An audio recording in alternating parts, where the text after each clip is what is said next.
Good morning, everyone.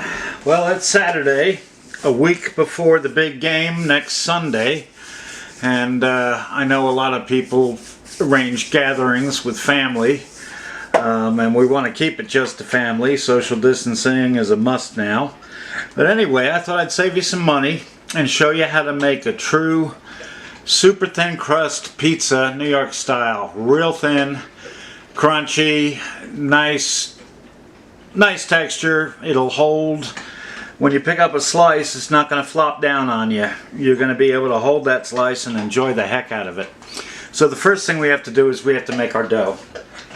In the bowl here I have 3½ cups of bread flour, and I have 1 teaspoon of salt. I have 3/4 cup of water, 1½ cups of, or excuse me, 1½ teaspoons of yeast, and 1½ teaspoons of sugar. I've combined them, and as you can see, I got a nice blossom. It's almost 1/2 inch tall. I'm going to combine that with the flour, and I'll get a whisk, or excuse me, a spatula to scrape it all in there. Because again, we don't like to waste, and everything is better with butter. That's my saying. No waste. Okay. So we have that now, and all we need to do is add a couple of generous tablespoons of vegetable oil. So, there's 1. And there's 2.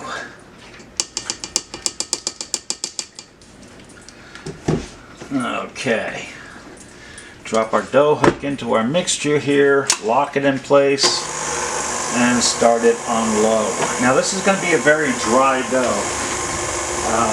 You want it dry because we need to roll it out very thin in preparation for making the pizza. Now the 3 things you need for a good thin crust pizza, and to have people rave about it, is a good dough, which we're making right now, a homemade pasta sauce, which I'm going to show you how to make in a little bit, and a good quality mozzarella cheese.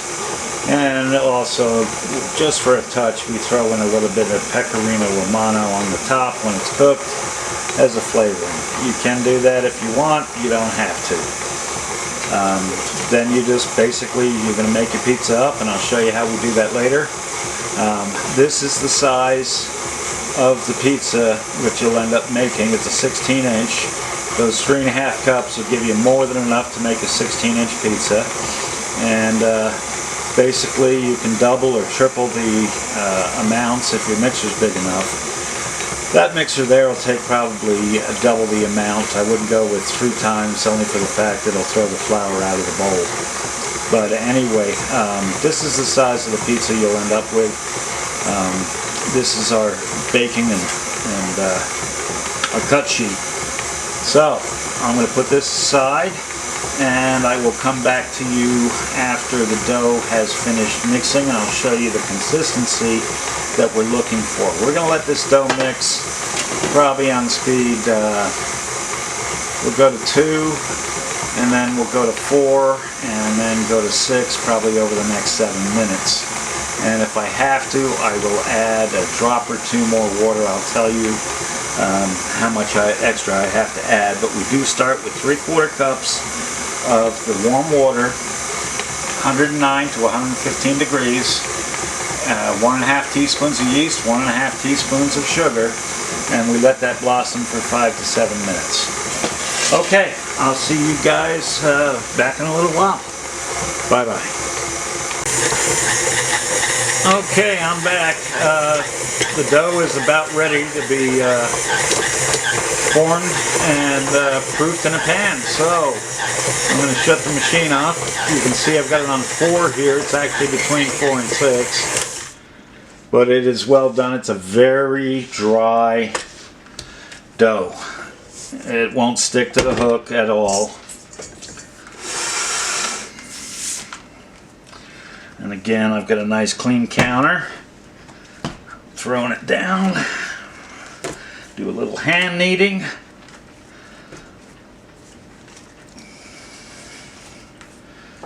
Okay. And you see how it's coming like it's flaky and layered? That's the exact look you want. You don't want it too polished and smooth. All the moisture and the yeast and the sugars are going to work very hard on this. Let me get and it'll fluff up quite a bit. I'm going to get my roasting pan, or actually proofing pan, and put a little bit of cooking spray on it, because I don't want the pan to become a bread loaf. And so we'll take our dough, place it in the center of our pan, cover it, and now we're going to let it rest from 7 to 9 hours at least. You can go up to 24 hours. So you can make this at 7, 8 in the morning and 6 o'clock, halftime of the game or whatever. Start making pizzas, get the kids involved, and I'll show you how we do that a little bit later after I make the sauce and show you how to do that. Okay, bye for now. See you in a bit.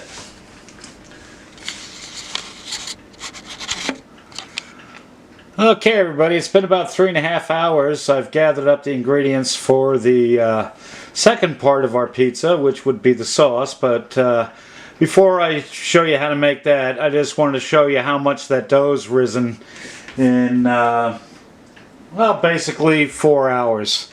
So I've got a couple more hours. I'll cover it back up, and again, keep it in a room temperature with no draft. Okay. Oh, and by the way, I did have to add 1 extra 1/4 cup of warm water.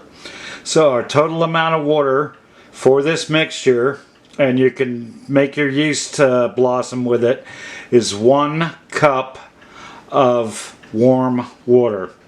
Something to do with our altitude here and the dryness of our air. It just was a little too crumbly. Okay, back in a minute.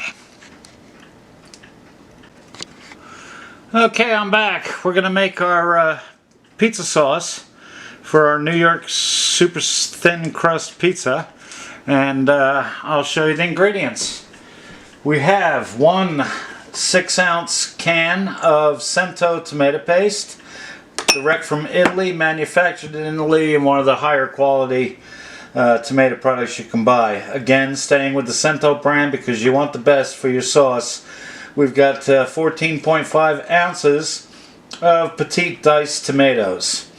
These are going to go into our Cuisinart along with 1 large clove of garlic, 1 teaspoon of salt, 1/4 teaspoon of black pepper, 1.5 teaspoons of dried oregano, 1.5 teaspoons of sugar, 2 1/4 tablespoons of olive oil, extra virgin, and then we've got about 1.5 tablespoons of fresh basil.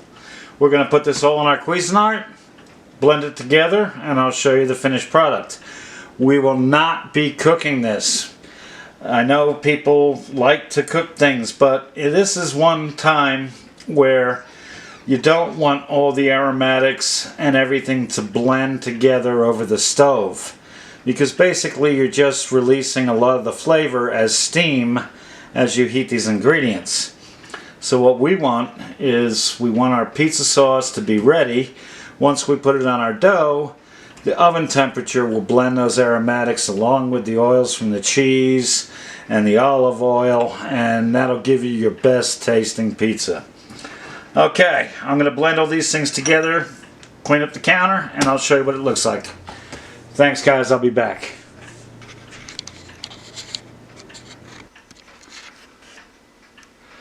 Hello everyone. Okay, this is the updated section of this video as I posted online earlier. Now Chet told me every other ingredient was fine. Our cento, petite diced tomatoes, our tomato paste, but we're going to add to it 2 medium Roma tomatoes and 10.5 ounces of cherry tomatoes. And when I made this sauce yesterday, boy, it was tasty. So I'm going to make it again for you today. I'm going to get the fresh tomatoes pureed down, and then I'll add the rest of the ingredients and then show you what it looks like when it's done. I'll wait till I get all the ingredients in and these pureed, and then I'll come back and we'll show you the final mixing process. Okay, see you in just a bit. Okay, I've pureed the Roma tomatoes and the cherry tomatoes, and now I've also added the spices in there, and now I'm going to add the 14.5 ounce can of petite diced tomatoes and the 6-ounce can of tomato paste, and then I'll mix that up and I'll show you the final product. We do not cook this. I know a lot of people like to cook their sauce, but for this sauce what we're going to do is put it into a vacuum container made by Fresh Lock or something like that, and we'll draw all the air out of it, and this will turn it from pink to red because there's a lot of air in here right now. And also, if you cook it first, you're going to blend all those aromatics together, and they'll actually lose some of their potency as steam. So we want this to basically cook itself on top of the pizza, keep all those aromatics together, and let them blend on our pizza dough. Alright, I'll be back in a minute, show you after I've added our tomato petite crushed and our paste. Alright, see you in just a bit.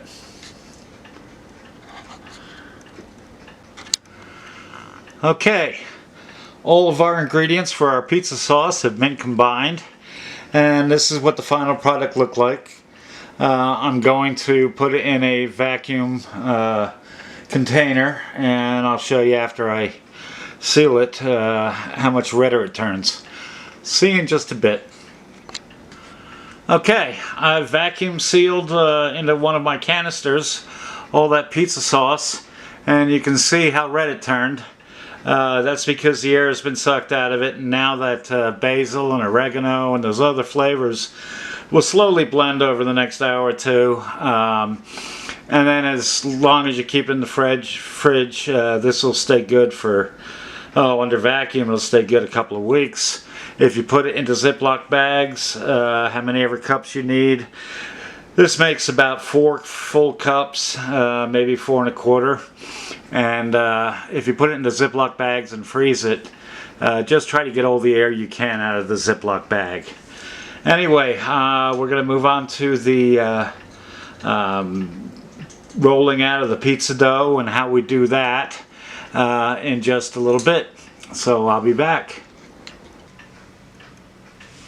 Okay, we're going to roll out our dough. I've got my little flower pot here. Flower pot. I made a joke. Gosh, will never end. Alright, put some on my freshly cleaned counter. Okay, out comes our dough.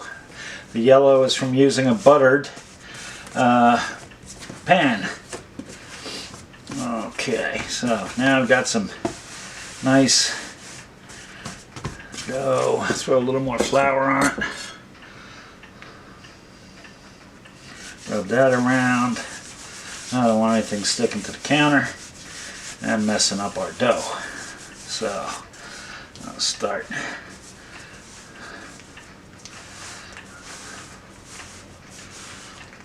Trying to get it into a circle somewhat.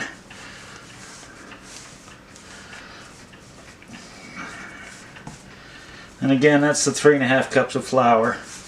This will make a Beautiful thin crust pizza. Okay, I'll move these out of the way and we'll get to doing some rolling.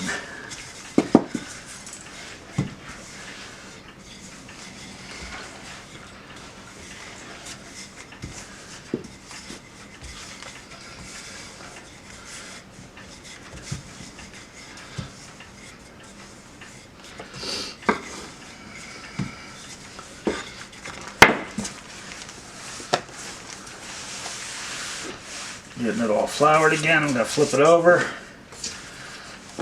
And this is going to be our up side. And now you can see it's starting to take a little bit of shape.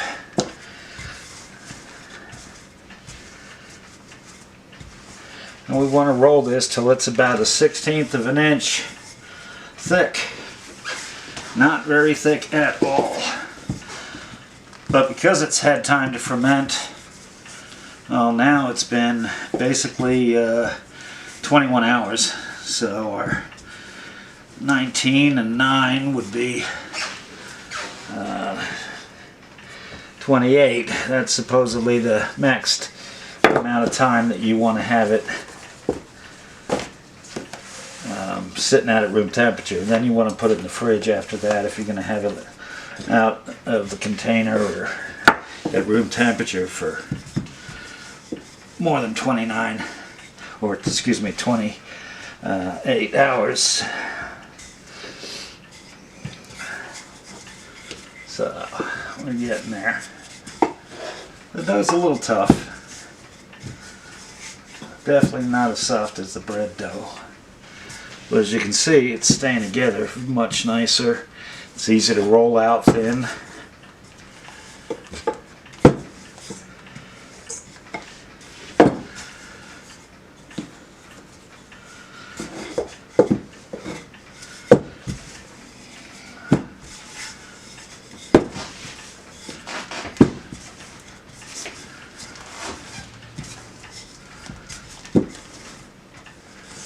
Okay, that looks thin enough.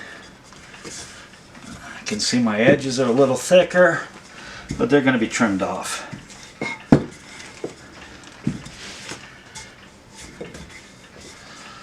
Okay, be right back with my pizza pan, and I'll show you how we do this to transfer it. Okay, so now we have our rolled out dough. Now how are we going to get it onto the pan? Let me show you the absolute easiest way to do this. Take it, and I've put about half a tablespoon of flour on it and rubbed it all around so it won't stick to itself. And then I just roll and fold. Just gently roll it. Now I've already spray my pizza pan with some nonstick vegetable oil and then put some corn meal on it, not cornstarch. And then what I do is I'm going to unroll and not worry about tearing my pie.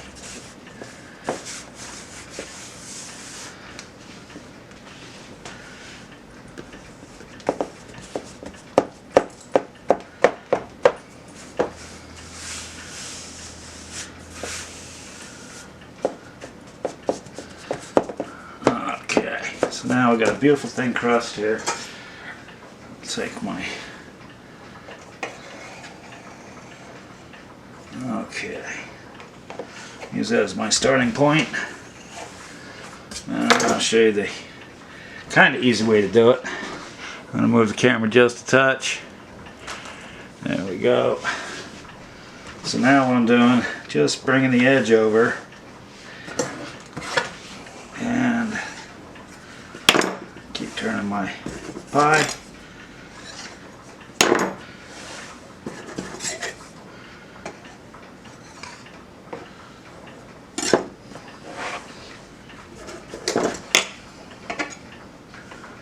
Oops, almost got away.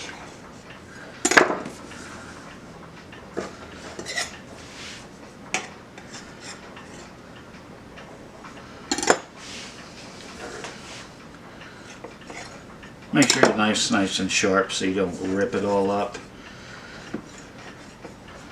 Plus, biggest factor in safety, people get cut in the kitchen because they have dull knives. Alright, I could actually probably combine this to make another small pizza, but it's been floured so much, and I did rush to put it together for you. I'm just going to toss this because I don't have any company. I don't have anybody to eat with, so this will be a couple days worth of pizza. Alright, now while we're here, I'll show you how little sauce we need to put on this pie. And this, I remember seeing it, but I just didn't remember doing it way back when I was a kid, hanging out at Pasquale's Pizza. And what we do, well, let me get a spoon here. And since Chet made all the pies, and Chet's the one that finished the recipe for the sauce, speaking with him, he told me I got it all right pretty much, but I forgot the Roma tomatoes or plum tomatoes and the cherry tomatoes. So we're not using a lot of sauce on this. What we're going to do is come to about ½ an inch.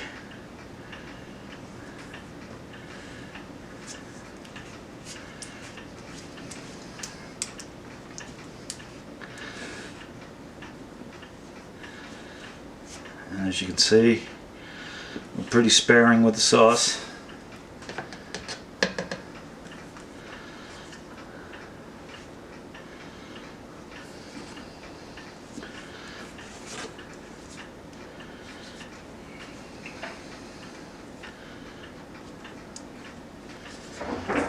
Now I'll finish doing it with a rubber scraper. I'm going to get some of that sauce off the edge there. Okay, so alright, we're just about perfect here.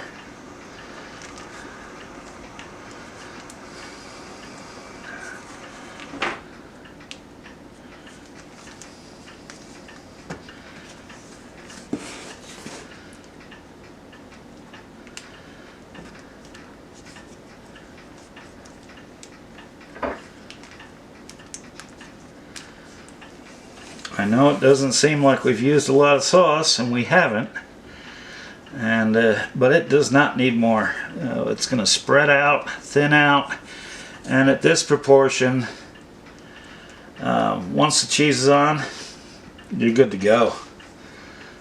Alright. Okay, I'll come back when I've topped it with the cheese so you can see what it's going to look like before it goes into the oven.